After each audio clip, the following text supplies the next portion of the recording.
आज भैरव अष्टमी की सबको बहुत बहुत बधाई हो। बाबा की बहुत कृपा सब कर गई। तिथि आए उन दीप को भगवान के सामने प्रज्वलित कर कर 5 दिए अपने दरवाजे के पास में बाहर की ओर रख देता है। उसके घर में कभी रोग बीमारी और लक्ष्मी की कोई कमती नहीं होती, उसका जीवन सार्थक हो जाता है। अष्टमी के दिन अगर जिन बच्चों के नयन कमजोर हों, बच्चों के नयन कमजोर हो गए हों, चश्मा चढ़ रहा हो, चश्मा लग रहा हो, उन बच्चों के लिए भी भैरव मंदिर में तेल का दिया लगाकर उसकी काजल बनाकर काल भैरव का स्मरण कर कर उसमें घी मिलाकर भैरव बाबा के नयन बिंदु को लगाकर वही काजल बच्चों की आंख में लगाना प्रारंभ कर दीजिए।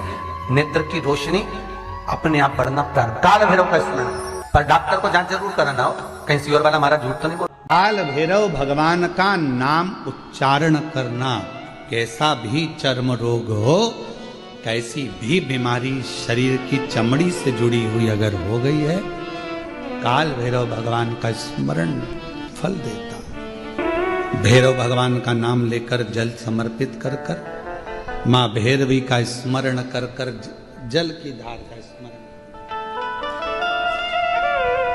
शिव शंकर, यह शिवलिंग है, यह जलाधारी है।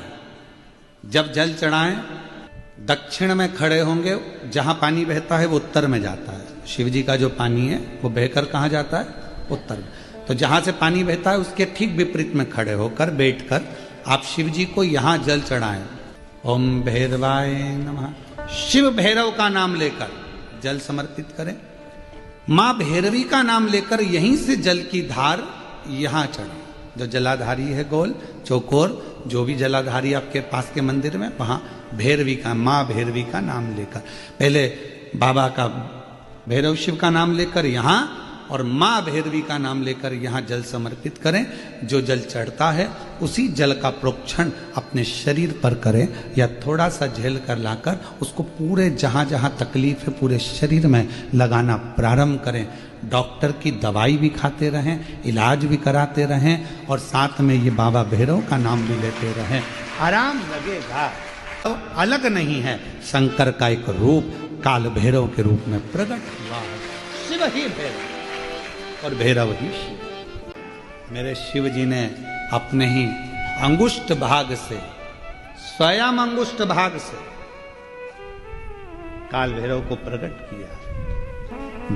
जितना रुद्राक्ष में बल होता है, शिव जी का नयन अश्रु से प्रकट हुआ रुद्राक्ष, वैसा की वैसा ही बल काल भैरव में होता है, भैरव में होता है, बटुक भैरव में होता है,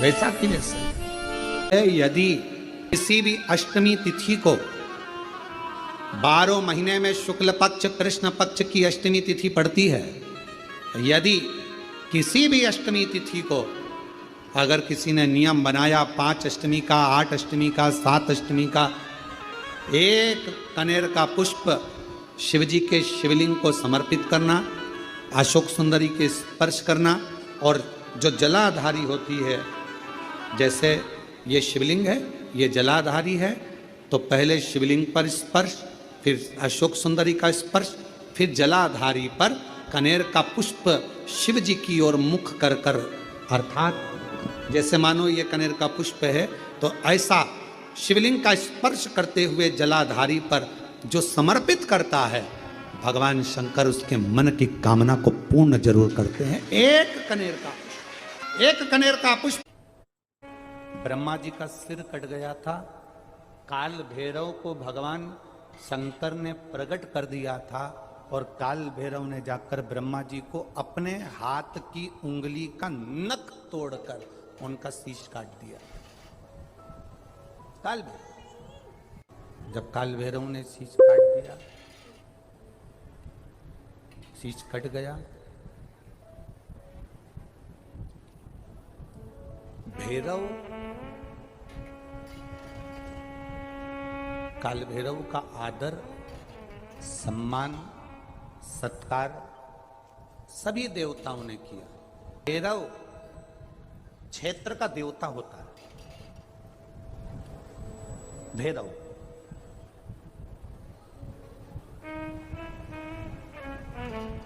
64 तरह के भैरव होते हैं। कितने तरह के? 64। 64 तरह के भैरव होते हैं। और 64 तरह के भैरव, जितने भैरव होते हैं उतनी भैरवी होती है। क्योंकि शिव के साथ शक्ति जरूरी है, भैरव के साथ भैरवी जरूरी है। क्योंकि भैरव शंकर भगवान का एक अंश रूप है, क्योंकि शिव ने उसको प्रकट किया। हाँ, दुनिया के लोग भले भैरव जी को बदनाम करने में लगे, ये तो शुरू से चला आ रहा। भैरव जी को कोई बीड़ी पिला देता है, कोई सिगरेट पिला देता है, कोई कह देता है कि भैरव बाबा को तो बीड़ी दे दो, भैरव बाबा को तो सिगरेट दे दो। ये ढोंग और प्रपंच मेरे शंकर की कथा में नहीं है।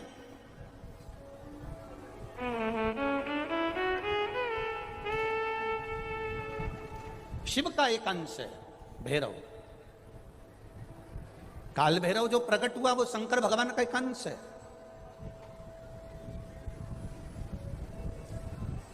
काल भैरव जो प्रकट हुए वो शिव का एक अंश रूप है। और काल भैरव जब प्रकट हुए, सारे देवताओं ने उनका आदर करा, इंद्र ने उनका सम्मान करा, इंद्र उनकी सेवा में लगे, वायु देव, गरुण देव, वरुण देव, जितने भी देवता हैं सब ने उनका आदर करा। अब आदर करते करते करते करते माता लक्ष्मी जी ने भी काल भैरव को निमंत्रण दिया। जरा सुनिएगा, बहुत सुंदर कथा है पुष्कर राज की। इस कथा को अपनी जिंदगी में उतारना जरूर है। काल भैरव का निमंत्रण माता लक्ष्मी जी ने दिया, और माता लक्ष्मी जी ने काल भैरव को निमंत्रण दिया कि काल भैरव आप बैकुंठ में पधारो और बैकुंठ की भूमि को आप पधार कर आनंदित करिए। तो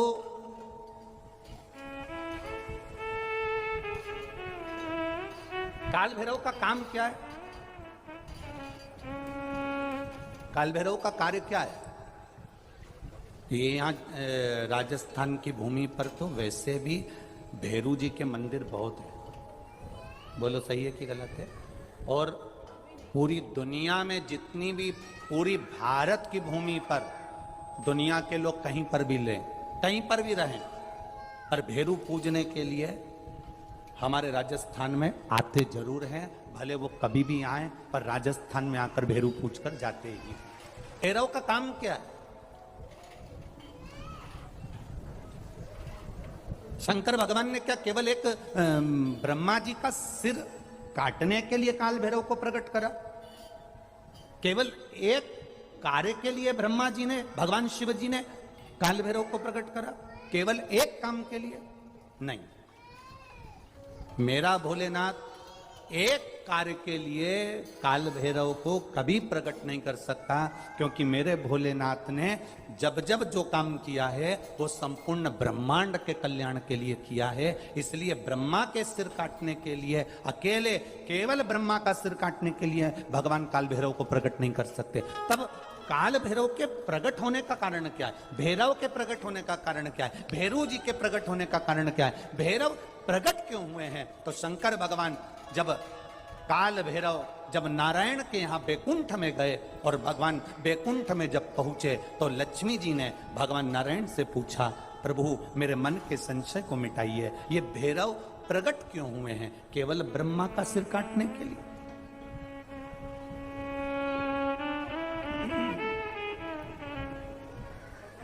क्या ये ब्रह्मा जी का सिर काटने के लिए प्रकट हुए? आखिर भैरव प्रकट क्यों हुए? केवल एक ब्रह्मा का सिर काटने के लिए? भगवान विष्णु ने कहा नहीं, केवल ब्रह्मा का सिर काटने के लिए काल भैरव नहीं प्रकटे। लक्ष्मी सुनो, आज मैं तुम्हें सुनाता हूं काल भैरव भगवान शंकर ने क्यों प्रकट करा। उसका कारण केवल एक है। जब देव अधिदेव महादेव अपने नेत्र बंद कर कर बैठ जाते हैं और समाधि में लीन हो जाते हैं, साधना में लीन हो जाते हैं, तब काल भैरव का दायित्व बढ़ जाता है। भैरव का दायित्व बढ़ जाता है। और भैरव का क्या दायित्व बढ़ता है?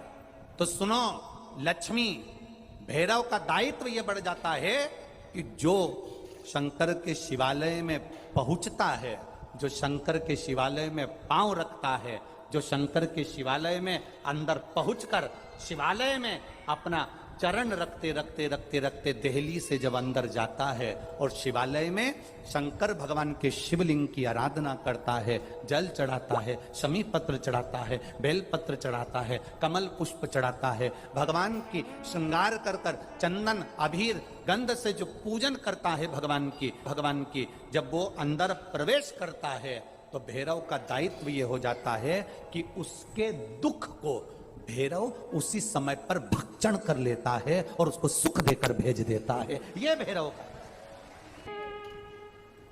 तो लक्ष्मी जी के मन में एक प्रश्न खड़ा हो गया, शिव जी के मंदिर में तो कहीं भैरव का दर्शन ही नहीं होता। आपके यहां पर शंकर जी के मंदिर हैं, आपको भैरव का दर्शन हुआ है कहीं?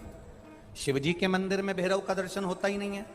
तो फिर शंकर भगवान के मंदिर में जब भैरव का दर्शन नहीं होता, शंकर भगवान के मंदिर में जब भैरव दिखता नहीं है, तो हमारे दुख का भक्षण, हमारे दुख को कैसे वो खा जाता है, हमारे दुख को कैसे वो समाप्त कर देता है। फिर वो भैरव हमें दिखता तो है ही नहीं, आखिर फिर वो भैरव गया कहां?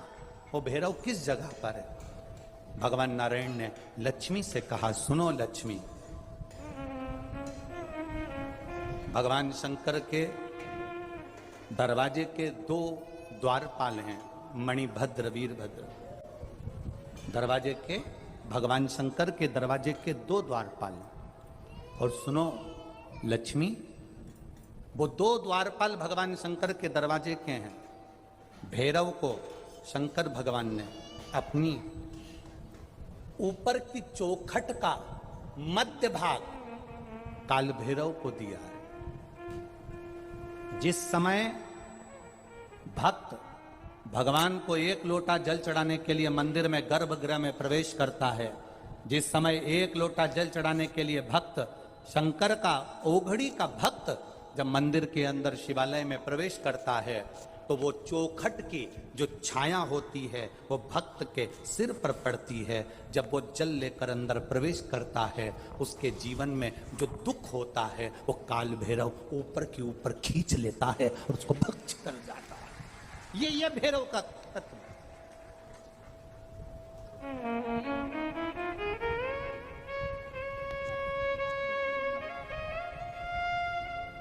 भैरव और भैरवी का कार्य क्या है?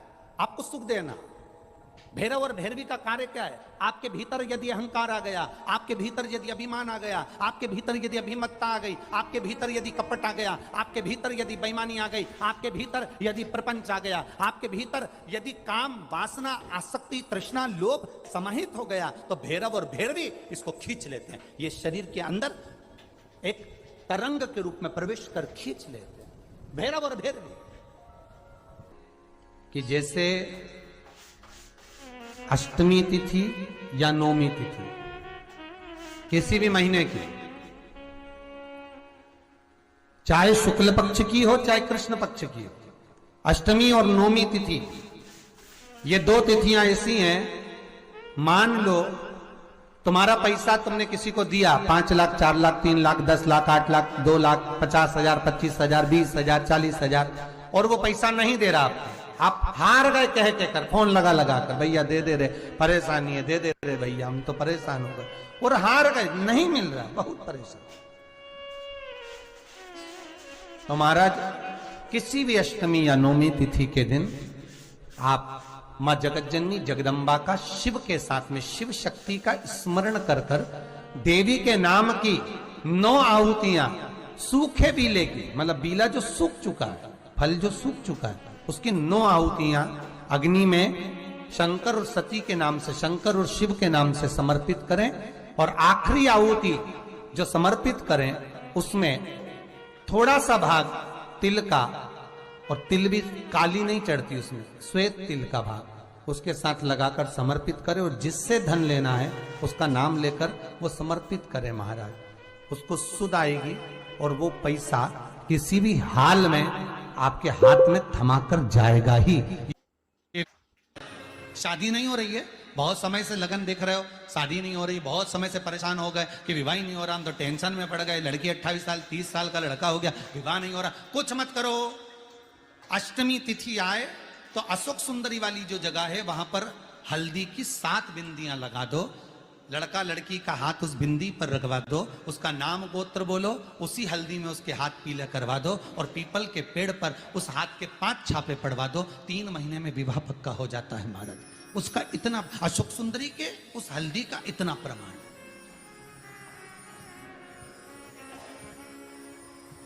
3 माह के अंतर्गत विवाह न किए। इतना इतना प्रमाण है महाराज। भगवान शिव की आराधना का कोई साधारण फल है महाराज। महापुराण की कथा यहां तक कहती है, मंदिर में जल चढ़ाने जाओ तो अपने घर से जल लेकर जाओ। मंदिर में तो बाल्टी भरकर रखा रहता है, लोटा भी रखा रहता है, कलश भी रखा रहता है। मंदिर का पानी भरकर, मंदिर की बाल्टी में से जल भरकर शंकर भगवान को नहलाना सरल है। अपने घर से जल लेकर जब जाओगे तो घर का वास्तु दोष, घर का पितृ दोष और घर का काल सर्प दोष तीनों उस लोटे के माध्यम से जाएगा और शिव को समर्पित हो जाएगा। आज फिर निवेदन करूंगा, बेटा बेटी नौकरी के लिए अप्लाई कर रहे हैं, जो बेटा बेटी चाहे सरकारी नौकरी हो, प्राइवेट नौकरी हो, सर्विस के लिए अप्लाई कर रहे हैं, उन बेटा बेटियों से निवेदन है, दुर्वा शिव जी को समर्पित कर कर केवल दूब जानते हो ना, दुर्वा सब जानते हैं। दुबा जो माला पिनाई थी उसमें बहुत सारी लगी थी, पढ़ी है, हम बताना जरा।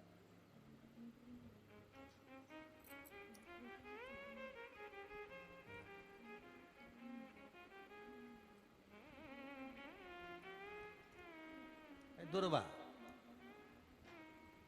जो बेटा बेटी सर्विस के लिए अप्लाई कर रहे हैं, तुम मेहनत करो, पढ़ाई करो, खूब पढ़ो, खूब तैयारी करो, अच्छे से तैयारी करो। जितनी मेहनत तुमने पूर्व में करी उससे दुगनी मेहनत तुम करो उस नौकरी को पाने के लिए। और साथ में जब एग्जाम के लिए जाओ, कहीं इंटरव्यू देने के लिए जाओ, दुर्वा शिव जी को, इस दुर्वा का जो डंडी का मुख है ये अशोक सुंदरी वाली जगह, फिर समझ लीजिए जैसे ये शिवलिंग, ये गोल जलाधारी, यहाँ से पानी नीचे गिरता है, बीच में अशोक सुंदरी का स्थान होता है। तो ये जो दुर्वा हम चढ़ाएंगे तो इसका डंडी का मुख शिवलिंग की पर चढ़ाएंगे तो ये शिवलिंग पर डंडी की जो भाग है वो अशोक सुंदरी की ओर हो गया और ये भाग इस ओर हो गया। शिव जी को समर्पित कर कर पहले दुर्वा चढ़ाएंगे, उसके बाद में देवाधिदेव महादेव को 1 लोटा जल जो तुम घर से लेकर गए हो वो समर्पित करो।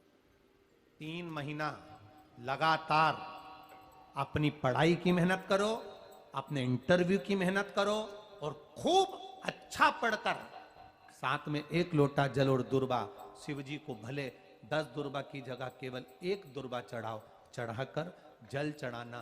3 महीने तक लगातार बाबा से प्रार्थना करना। विश्वास कहता है अगला पत्र तुम्हारा व्यासपीठ पर होगा, नौकरी लगेगी, निश्चित है।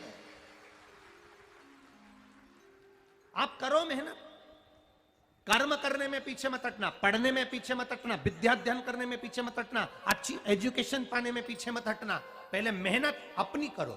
पूर्व में जो इंटरव्यू दिए हैं उसमें जितनी कमी रह गई, अगली कमी को पूर्ण करने के लिए अच्छी मेहनत करो, खूब पढ़ो, खूब अच्छे से विद्याध्ययन करो और फिर बाबा पर समर्पित होकर जाओ, बाबा पर विश्वास कर कर जाओ, भरोसा पूरा कर कर जाना। इंटरव्यू देते समय अपना विल पावर मजबूत होना चाहिए कि मेरे साथ मेरा काल अधिपति महाकाल है, अब निकल कर मानो। हम दुकान खोलते हैं, कपड़े की दुकान खोल रहे हैं, किराने की दुकान खोल रहे हैं, लोहे की दुकान खोल रहे हैं, भंगार की दुकान खोल रहे हैं, किराना की दुकान खोल रहा है, पान की दुकान खोल रहा है। हम दुकान खोलते हैं पर दुकान खोलने से पहले तुम्हारे 2 मन हो जाते हैं, चलेगी कि नहीं चलेगी, खोल तो लूंगी, चलेगी कि नहीं चलेगी। जिस दिन तुम दुकान खोलो 1 महीने पहले, 2 महीने पहले, 3 महीने पहले बाबा को दुर्वा चढ़ाकर 1 लोटा जल चढ़ाकर नियम बनाकर जाना, 3 महीने बाद मैं दुकान खोल रही हूं, 2 महीने बाद मैं दुकान खोल रही हूं और मेरा विश्वास कहता है दुकान चलेगी। जिस दिन तुमने विचार कर लिया कि दुकान चलेगी कि नहीं चलेगी तो वो नहीं चलेगी। जिस दिन तुमने विचार कर लिया कि दुकान खोल रही हूं, मेहनत करूंगी, दिल से करूंगी, भले मेरे पास ज्यादा माल नहीं है, जितना माल खरीद के लाऊंगी उतना बेच कर बताऊंगी क्योंकि मेरे साथ काल अधिपति महाकाल है, तो वो चलेगी। विश्वास दृढ़ करो, भरोसा पक्का करो। जिस दिन तुम्हारा विश्वास दृढ़ हो गया उस दिन तुम विजय हो गए, उस दिन तुम आनंदता में हो गए। दोस्त कह देते हैं सीए की पढ़ाई बहुत, उस दिन तुम विजय हो गए, उस दिन तुम आनंदता में हो गए। बच्चों का विल पावर कमजोर हो रहा है, दोस्त कह देते हैं सीए की पढ़ाई बहुत कठिन है, इंजीनियरिंग की पढ़ाई बहुत कठिन है, डॉक्टर की पढ़ाई बहुत कठिन है। साथ वाले ऐसे मत ढूंढना जो तुम्हारा विल पावर कमजोर कर दे। ये वाली फैक्ट्री खोलेंगे तो हो सकता है नुकसान हो जाए, इसलिए ये फैक्ट्री खोलने का मन नहीं हो रहा है। फैक्ट्री का सेटअप जम गया, सब कुछ जम गया, और मालूम पड़े विचार करा कौन चलाएगा, कैसे होगा, कैसे चलेगी, तो वो फैक्ट्री कभी नहीं चलेगी। तुमने सोच लिया कि अपने क्षेत्र में नहीं है, मेहनत करूंगा, चार चांद लगाऊंगा, कहीं पर भी जाऊंगा, पर जीत कर बताऊंगा, तो वो फैक्ट्री भी भग दौड़ेगी। निश्चितता है आपका विल पावर कमजोर नहीं होना चाहिए। आप कैसे कमजोर हो जाओ? शंकर भगवान का भक्त कभी कमजोर नहीं पड़ता, शिव का भक्त कभी कमजोर नहीं पड़ता। आप उतनी मेहनत पूर्ण करो।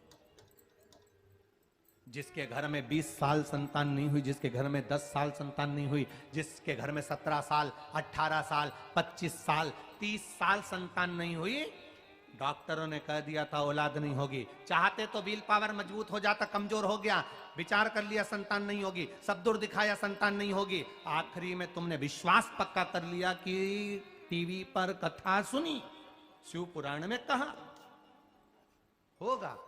जब उसको भगवान ने 17 साल में संतान दी है, तो मुझे तो 4 साल शादी के हुए हैं, 5 साल हुए हैं, मेरा बाबा मेरी झोली भरेगा। विल पावर मजबूत हुआ और बाबा ने औलाद दे दी। तुम विश्वास पक्का करो, दड़ी बनाओ, अपने विश्वास को दड़ी बनाओ। जिस दिन तुम्हारा विश्वास दड़ी हो गया, उस दिन तुम्हें कहीं डोलना नहीं पड़ेगा। शंकर तुम्हारे साथ में कदम से कदम मिलाकर चलेगा। दुकान डालो, चाहे फैक्ट्री डालो, चाहे व्यापार करो, चाहे पढ़ाई करो, दिल से करो, खूब दमदारी से उतरो। उसके बाद में फिर शिव जी पर एक बेल पत्र या एक, जम के बोलो, क्या ये दुर्वा, एक दुर्वा, एक दुर्वा, एक सबसे पहली दुर्वा, सबसे पहली दुर्वा गणेश जी को, और सबसे पहली दुर्वा शंकर जी को किसने समर्पित करी थी? किसने दी थी? कौन का विल पावर कमजोर हो गया था? कौन का विल पावर कमजोर हो गया था? कौन अपने आप को कमजोर समझने लगा था? कौन था जिसके पास सब कुछ था और उसके बाद भी उसका मन उदास हो गया था? वो था कुबेर, धनपति कुबेर, जिसके पास में सत्ता की कमी नहीं थी, बेबहू की कमी नहीं थी, धन की कमी नहीं थी, संपदा की कमी नहीं थी। वो कुबेर जो एक जगह बैठ जाए तो लोगों का कुबेर का भंडार भर दे। वो कुबेर का जब खजाना कम हुआ, भंडारा कम हुआ, अंत में उसकी आंख से जब आंसू बहा, तब कुबेर एक दुर्वा लेकर महादेव के पास पहुंचा, और महादेव ने एक दुर्वा देकर रिद्धि सिद्धि के हाथ गणेश जी के पास पहुंचाया। कुबेर से कहा, तू अपनी मेहनत कर, तूने दुर्वा दी है, ये दुर्वा तुझे वापस कुबेर अधिपति बनाकर छोड़ेगी। और छोड़ा। एक दुर्वा में वो बल होता है जो उसके विल पावर को मजबूत कर देती, संपदा को मजबूत कर देती, उसकी सत्ता को मजबूत कर देती, उसके बेबहू को मजबूत कर देती। दुर्वा।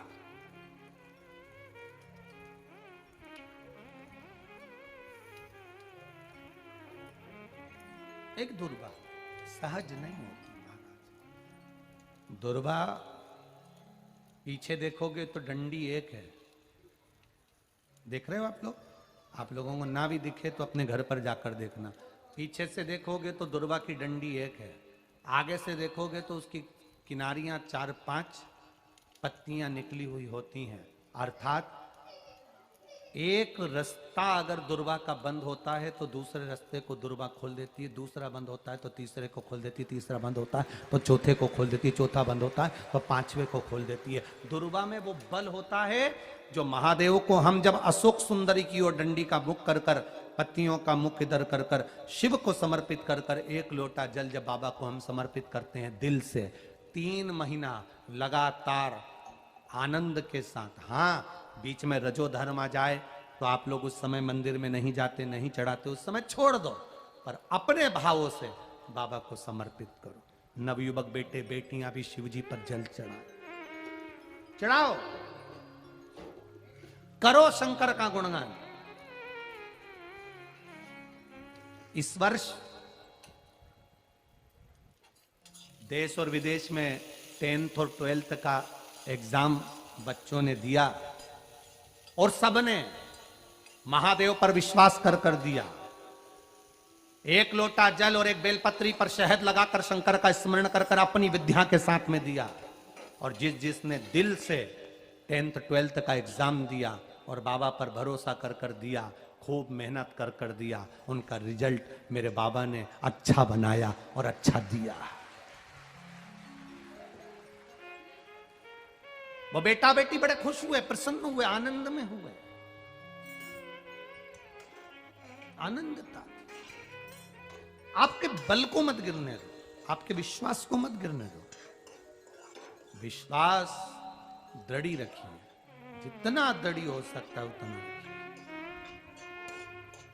रोग आए गया, बीमारी आ गई, कोई बहुत बड़ी बीमारी घर में आ गई है, तकलीफ बढ़ गई है, विल पावर मत गिरने देना। आ गई ना बीमारी, आपको कथा में पहले कहा था सबसे कठोर लोहा होता है, लोहे की तलवार बनती है, गुप्ती बनती है, बंदूक बनती है, तलवार से लोगों को मारा जाता है।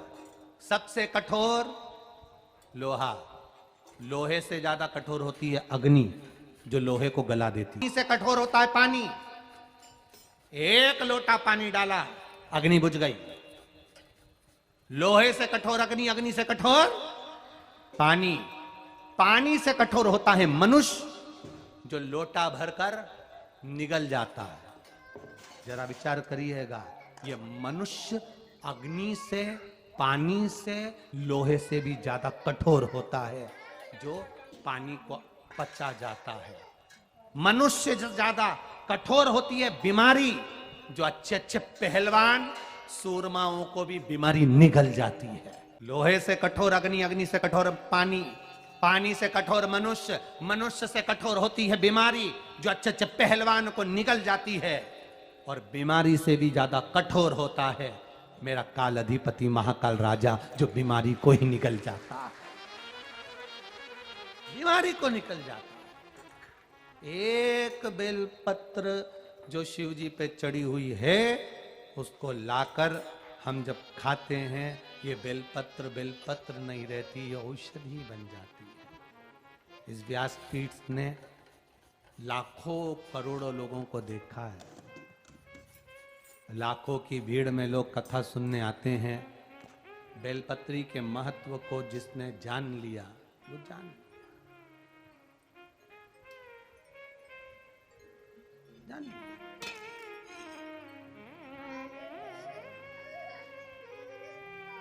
जिसने खाया उसको मालूम पड़ा। हाँ, किसी किसी के मुंह में खाने से छाले पड़ जाते हैं या छार छार मुंह हो जाता है, नहीं खा पाते, तो शिवजी पे चढ़ी हुई बेलपत्र को लाकर सुखाकर चूरा बनाकर उसकी गोली बनाकर रख लो, पानी से निगल लो। है तो महादेव का प्रसाद, है तो औषधि, वो भी तो सुख देगी। नहीं खा पा रहे, उसको खाओ। शुगर जिसकी ज्यादा ऊपर नीचे हो रही हो, 11 दिन नहीं 3 दिन बेलपत्र बाबा की उठाकर खाकर शुगर की जांच तू अपने घर में ही कर ले, शुगर तुझे लेवल में मिलेगी। ये शिव तत्व है। बेलपत्र में औषधि तत्व जुड़ा हुआ है। शिव पर चढ़ी हुई, शंकर भगवान के शिवलिंग पर चढ़ी हुई, भगवान देवादिदेव महादेव पर समर्पित जो सामग्री भगवान को चढ़ी हुई है वो अमृत के तुल्य है। चपटी भभूत में है खजाना कुबेर का। यदि महामृत्युंजय मंत्र को नहीं जप सकते हो तो शंकर जी की एक मुद्रा का स्मरण करो कि कमल के पुष्प के ऊपर शंकर बैठे हैं, दो हाथ से जल अपने ऊपर चढ़ा रहे हैं, दो हाथ नीचे, उसमें दो कलश रखे हैं, दो हाथ, एक हाथ में रुद्राक्ष की माला, एक हाथ मृग की मुद्रा का बनाया हुआ है। शिव जी मुस्कुरा रहे हैं, वो शंकर महामृत्युंजय हैं। इस चित्र का रोज अपने हृदय में मनन चिंतन करने से शरीर में कितने भी रोग हों वो समाप्त हो जाते हैं। मात्र चित्र का मनन चिंतन करो। महापुराण की कथा यहां तक कहती है, मंदिर में जल चढ़ाने जाओ तो अपने घर से जल लेकर जाओ। मंदिर में तो बाल्टी भरकर रखा रहता है, लोटा भी रखा रहता है, कलश भी रखा रहता है। मंदिर का पानी भरकर, मंदिर की बाल्टी में से जल भरकर शंकर भगवान को नहलाना सरल है। अपने घर से जल लेकर जब जाओगे तो घर का वास्तु दोष, घर का पितृ दोष और घर का काल सर्प दोष तीनों उस लोटे के माध्यम से जाएगा और शिव को समर्पित हो जाएगा। आज फिर निवेदन करूंगा, बेटा बेटी नौकरी के लिए अप्लाई कर रहे हैं, जो बेटा बेटी चाहे सरकारी नौकरी हो, प्राइवेट नौकरी हो, सर्विस के लिए अप्लाई कर रहे हैं, उन बेटा बेटियों से निवेदन है, दुर्वा शिव जी को समर्पित कर कर केवल दूब जानते हो ना, दुर्वा सब जानते हैं। दुबा जो माला पिनाई थी उसमें बहुत सारी लगी थी, पढ़ी है, हम बताना जरा।